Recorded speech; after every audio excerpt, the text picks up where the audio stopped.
Hello, hello, bonjour à tous, bienvenue sur le podcast Les Aventures de Mama. Bonjour Sandra. Salut Ouri. Ça va ? Bien, et toi ? Super. Donc aujourd'hui, notre invitée, c'est Sandra de l'association Kémil et ses amis. Donc la présidente de l'association Kémil et ses amis.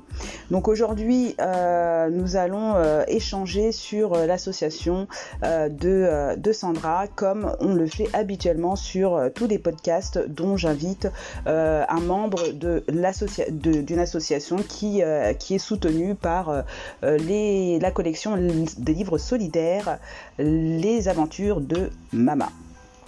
Alors, on va commencer, comme d'habitude, sur la présentation de l'association.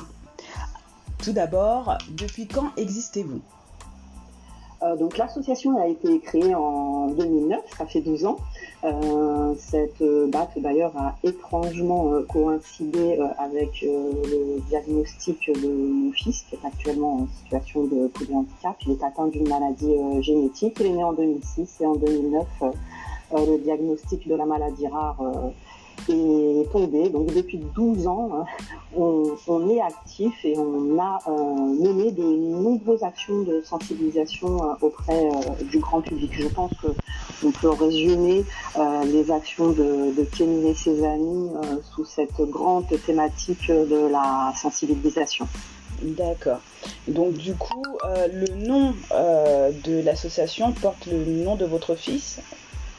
Oui, parce qu'il est indéniable que l'histoire de l'association est étroitement liée à notre histoire personnelle, mais le et ses amis souligne la notion de collectif et d'intérêt général de l'association, qui est d'ailleurs reconnue d'intérêt général.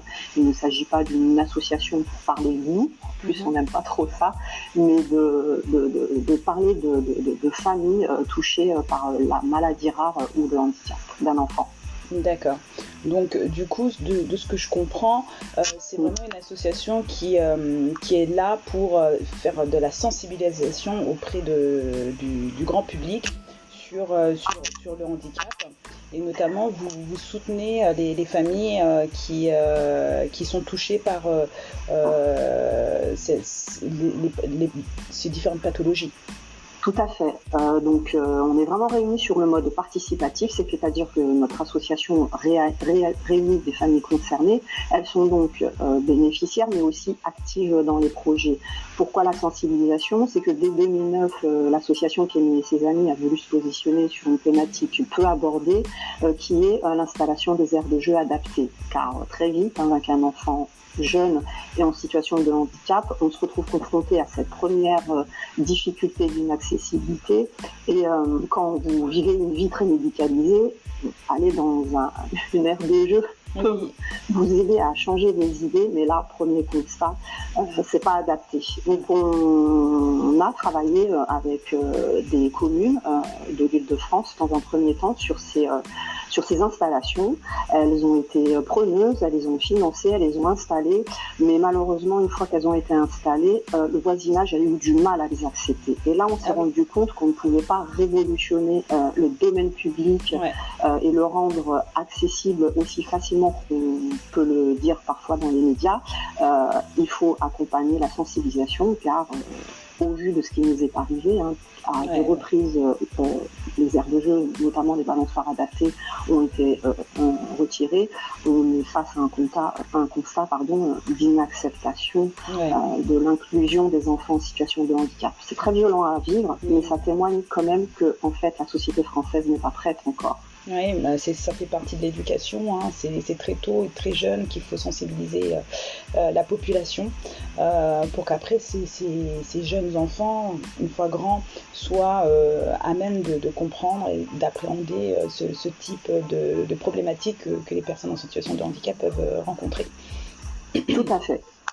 Et dis-moi, dans l'association, est-ce que vous avez des missions bien particulières qui vous sont propres et qui définissent votre association ?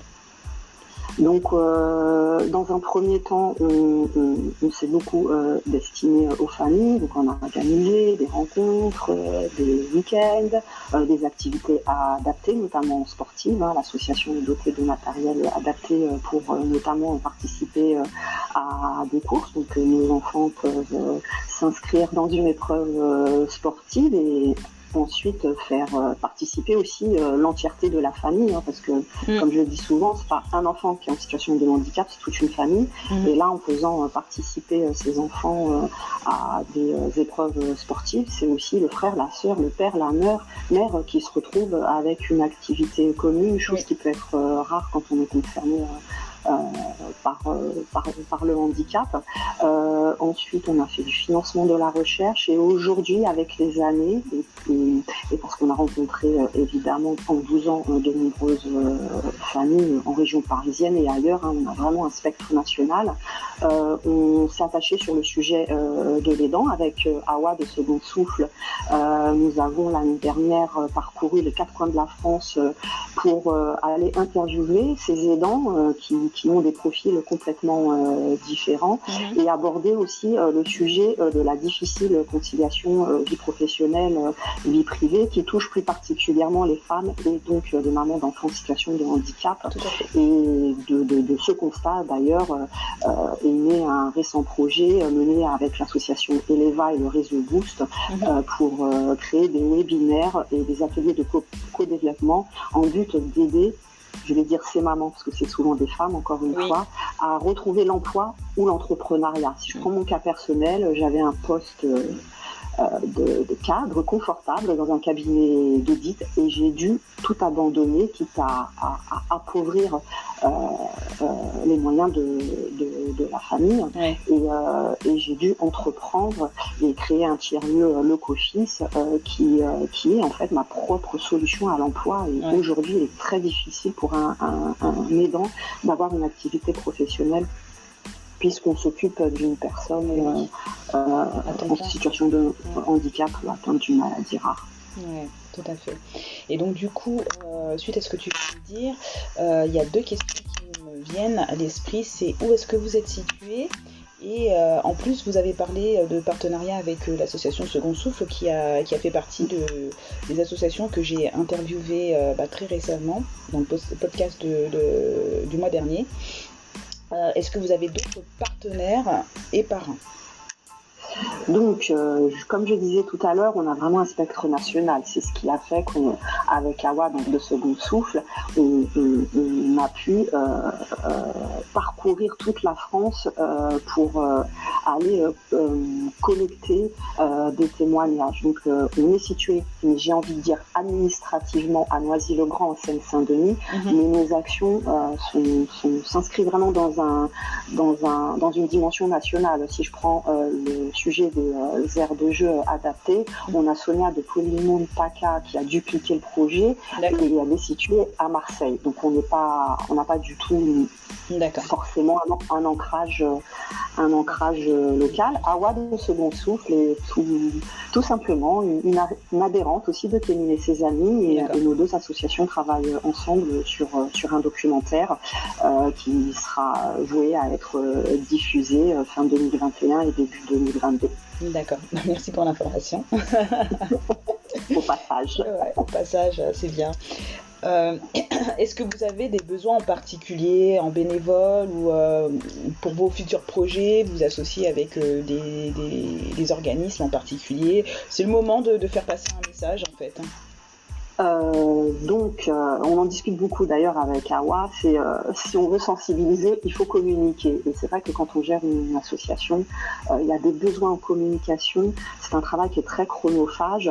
Et moi, personnellement, c'est une priorité pour nous, parce que créer des projets et puis derrière ne pas avoir le temps ou le savoir de communiquer, c'est toujours compliqué. Donc, si des personnes sont intéressées pour soutenir la communication de nos projets, on est intéressé. C'est en plus une démarche qui peut tout à fait se faire en distanciel, mais nos projets sont destinés à mettre en lumière ce qu'on vit et à mettre en lumière nos familles. Donc la communication, c'est primordial. C'est essentiel. Ouais. Exactement. Et donc là, on arrive à la fin du podcast. J'ai une dernière question à te poser. Est-ce que tu as un mot ou une phrase qui définit l'association, vos actions ou même l'essence de ce que vous faites? Je reprendrai le slogan des Full Équipes, qui est une course connectée qu'on organise pour aider les associations et les autres associations à collecter des fonds. C'est la force du collectif.